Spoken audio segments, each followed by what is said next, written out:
حضرت موسیٰ علیہ السلام اللہ تعالیٰ سے ہم کلام ہوئے تو پوچھا کہ یا اللہ جنت میں میرا ہمسایہ کون ہوگا؟ تو اللہ پاک نے فرمایا کہ فلاں قصاب جنت میں تیرا ہمسایہ ہوگا۔ حضرت موسیٰ علیہ السلام دل میں سوچنے لگے کہ کوئی عبادت گزار نہیں، کوئی راتوں کو اٹھ کے سجدے کرنے والا نہیں، کوئی صدقہ خیرات کرنے والا نہیں، کوئی دین کی تبلیغ کرنے والا نہیں، ایک قصاب میرا جنت میں ہمسایہ۔ تو اللہ تعالیٰ سے سوال کرتے ہیں یا اللہ وہ کون سا عمل کرتا ہے جس کی وجہ سے وہ جنت میں میرا ہمسایہ بنے گا؟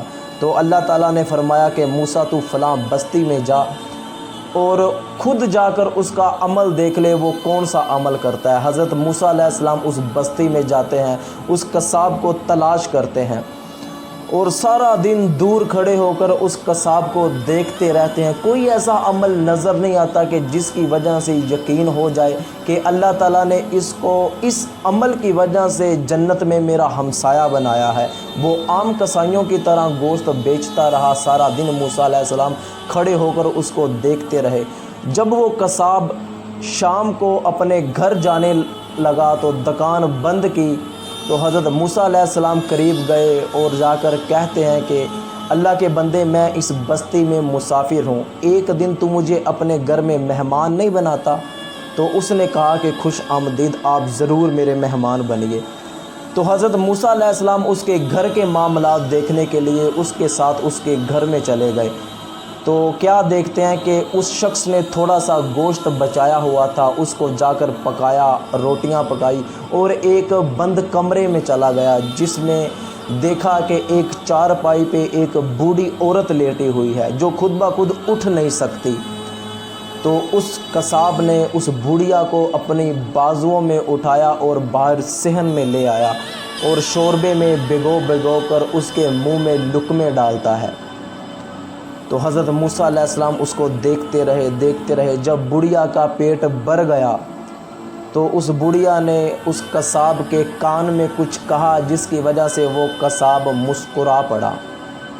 تو حضرت موسیٰ علیہ السلام سمجھ نہیں سکے کہ اس کی ماں نے، اس بڑھیا نے کیا کہا ہے۔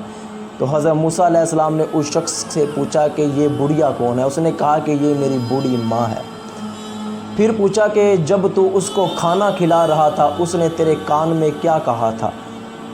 تو وہ شخص کہتا ہے کہ میں جب بھی اپنی ماں کی خدمت کرتا ہوں یہ جذبات میں آ کر مجھے دعائیں دیتی ہے کہ اللہ تعالیٰ تجھے جنت میں موسیٰ کا ہمسایہ بنائے۔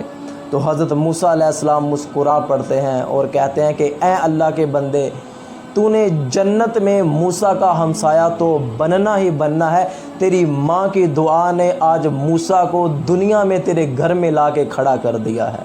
تو یہ بوڑھے والدین کے ساتھ حسن سلوک کا انعام ہے۔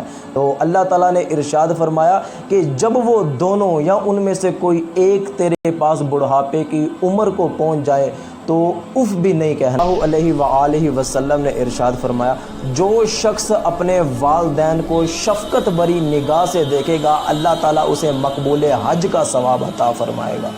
تو صحابہ نے عرض کی یا رسول اللہ کوئی ایک دن میں 100 مرتبہ اپنے والدین کو شفقت بری نگاہ سے دیکھے؟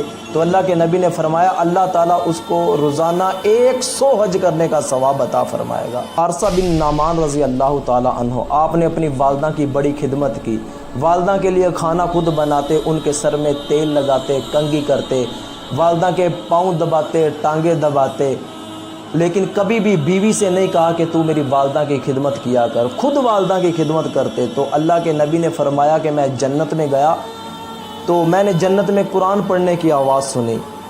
تو میں نے پوچھا کہ یہ قرآن پڑھنے کی آواز کیسی؟ تو جواب ملا کہ یہ حارثہ بن نعمان کی آواز ہے۔